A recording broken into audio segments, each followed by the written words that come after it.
Greetings po mga kababayan, harinawa sa mga oras nito ay kayo at inyong mga mahal sa buhay ay okay at wala pong malayo po sa anumang karamdaman at hindi at maayos po ang kalagayan. Okay, marami pong salamat. Okay, sa mga hindi po nakakilala sa akin, ito po muli sa Atty. Rogelio ng Batas Pinoy. Ang ating pong channel ay isa pong legal aid public service program inyong lingkod in collaboration with Integrated Bar of the Philippines, Manila Port Chapter. Alright, so, by the way, bago tayo magpatuloy, I would like to make use of this opportunity, no, na ipagpaalam po sa inyo, no, na ang Batas Pinoy po, meron po tayong Facebook account, no, meron po tayong page sa Facebook account. You could follow me. Kabubukas lang po ang account nito about 2 weeks ago. So mabibilang pa lang po sa daliri ang ating pong mga followers, no, viewers po doon. So kung inyo pong mamarapatin, no, I would like to appeal to you, no, na kung kayo may Facebook account o ang inyong kaibigan, kamag-anak, kakilala po ninyo ay may Facebook account, no, and they would like to, they're interested in having yung mga uh, interested sila na may matutunan sila, no, may mga legal na impormasyon silang gusto, no, ay they could visit our page sa Facebook or dito sa YouTube, no? At mabigyan po natin sila, ma-share po natin ang mga legal na impormasyon o na ating napag-usapan. Ang sila din ay makinabang din, no? May mapulot din po sila sa ating mga pinag-usapan. Sabi po natin lagi, di ba? Lamang na ang may alam sa batas. Of course, I would like also to make use of this opportunity na pasalamatan po natin ang ating pong subscribers, viewers po natin, mga sharers po natin, likers po natin, no? At at uh, at sa walang humpay po na pagsuporta po ninyo sa ating channel, no? Of course, I would like to especially mention si Mary Libron ng Baguio City, si Florence from Russia with love, si Monflower, si Nelsita Constantino, among others po, no, hindi ko po ma-mention lahat at napakarami po, and I hope you don't mind, no, pagpasensya na po ninyo, no, limited po ang ating oras. Thank you very much for your help, for your unstoppable, no, hindi natin mapipigilan po ang inyong suporta po, no, sa ating channel, and highly appreciated po ang inyong mga efforts. Okay? Thank you very much po. All right. So okay, by the way, sabi hindi pa po subscribers, no? Sabi po kasi sa datos ng YouTube, 60% po, more than 60% po ng ating viewers ay hindi pa po subscribers. If you find our videos interesting and informative, perhaps it will not be too much, no? If I would request, no, for a one subscribe and share and like buttons, i-click po ninyo yun, no? And of course, yung notification bell. Malaking bagay po yun, no? Para sa amin. And of course, pag may notification bell po kayo na-hit po ninyo yun, ay wala po kayong mamimiss na mga episode, no? So that you'll be duly notified pag mayroon po tayong mga updates. Okay? So, marami pong salamat. Alright, so let us now proceed dito po sa ating programa. Ang ating pong bibigyan ng daan po, no, ay ito po yung sulat po sa atin ni Silito Calagnara. Okay, so ito may kinalaman po kasi sa tinatawag nating CLOA. Ano ba yung CLOA? Ito pong CLOA po ito po ay Certificate of Land Ownership Award na kung saan sa ilalim po ng Comprehensive Agrarian Reform Law, no, ng Pilipinas, na kung saan yung mga nagsasaka po ng lupa o tinatawag nating mga land reform beneficiaries po, no, agrarian reform beneficiaries, ay nabigyan po sila ng lupa, nabigyan sila ng award, no, ng kanilang agricultural land na kanilang sinasaka, at sila ay binibigyan po ng CLOA. Okay? Pero pag may po ang CLOA po kasi may mga kaakibat na terms and condition po dyan na upang manatiling good standing ang isang CLOA holder, kailangan na sundin po nila ang mga nakalagay doon. Now, amongst their terms and condition na dapat sundin ay yung una, yung cultivation po ng lupa and of course, 'no, personal cultivation ng lupa and of course, yun nga pinagbabawal po dito yung pagbenta, pagsanla po ng CLOA within the 10 years holding period, okay. So, ito po ang bibigyan natin ng daan ngayon kasi itong sulat po sa atin ay ganito po, sabi niya, "Attorney, magandang araw po.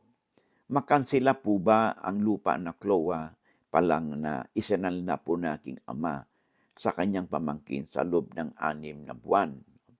Nagkaroon po kasi kami ng emergency sa pamilya, kaya pansamantalang isinanla ng aking ama sa kanyang pamangking buo ang lupa pero hindi naman po lahat ng lupa.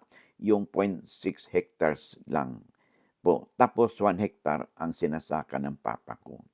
Pero ilang buwan lang po, attorney, dahil binalik naman yung pera ng pinsan ko at nagkapirmahan din kami na ibinalik na.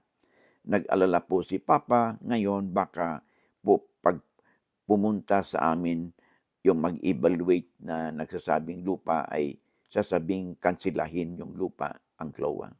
Naway mapayuhan po ninyo kami kung ano po ang aming gagawin para matuloy po na ibigay ng DAR ang naturang lupa.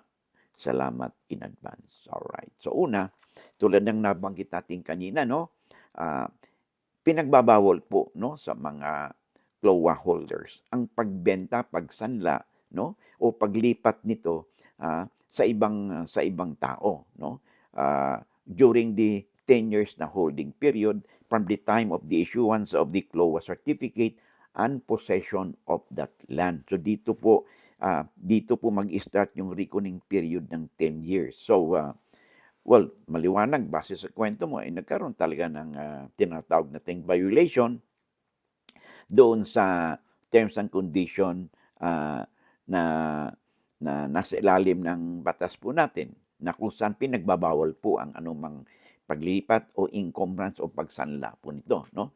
Lalo na kung wala na pong pahintulot ang DAR.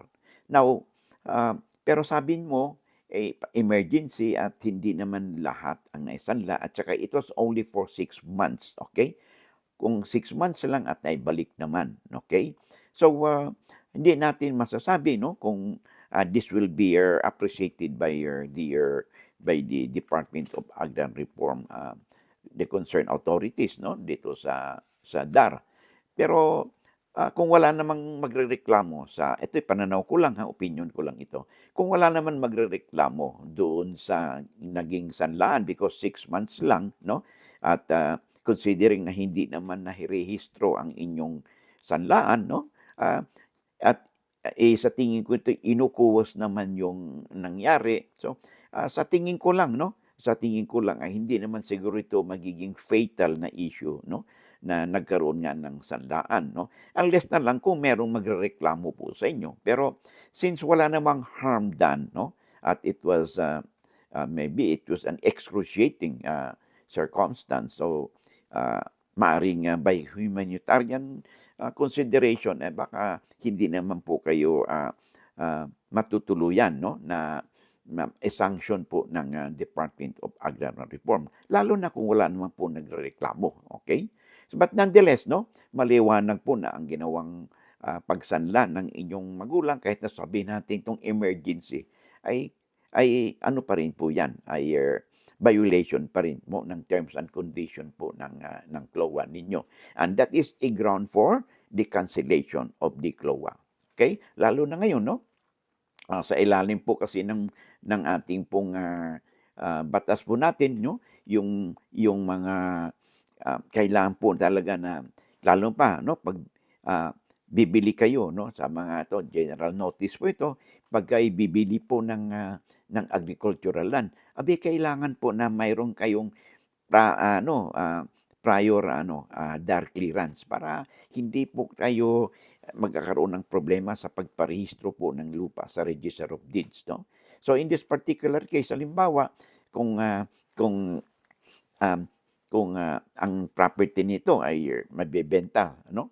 Para walang sabit, no? Kung ibenta man 'yan, ay kailangan kahit na nakalampas na kayo ng 10 years holding period, kailangan magkaroon muna kayo ng prior DAR clearance para wala pong, aberya 'no, kumbaga. Ngayon, tandaan po natin na ang CLOA po, property na 'yan 'no, meron tayong holding period na 10 years na pinagbabawal ang paglipat po nito.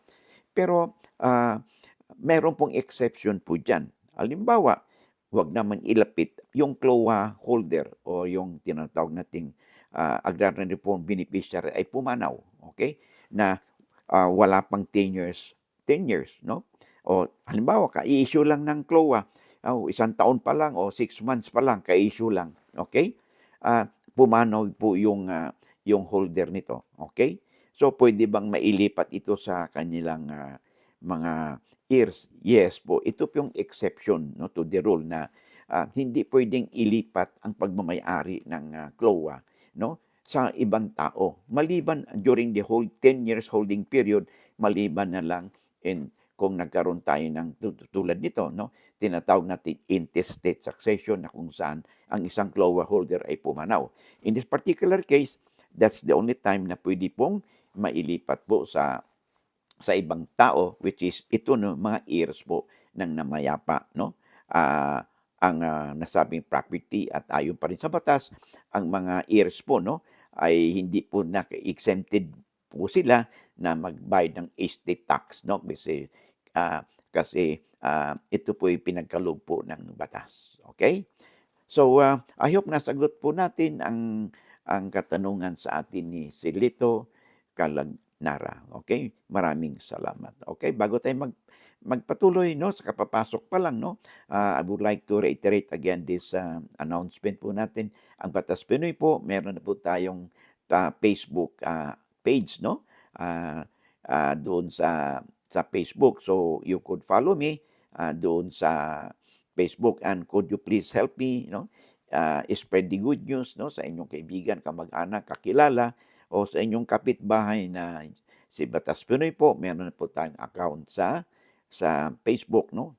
I-search lang po ninyo Batas Pinoy sa page po natin, at you could follow me there, and masagot po natin sa abot nating makakaya ang inyong mga katanungan 'no, hinggil sa magbigay po tayo ng legal na impormasyon o kaalaman sa ating mga kababayan, sa ating mga viewers, followers po natin, So, yun lang po 'no. I hope to see you again 'no, in the next video po natin. Maraming salamat sa inyong oras.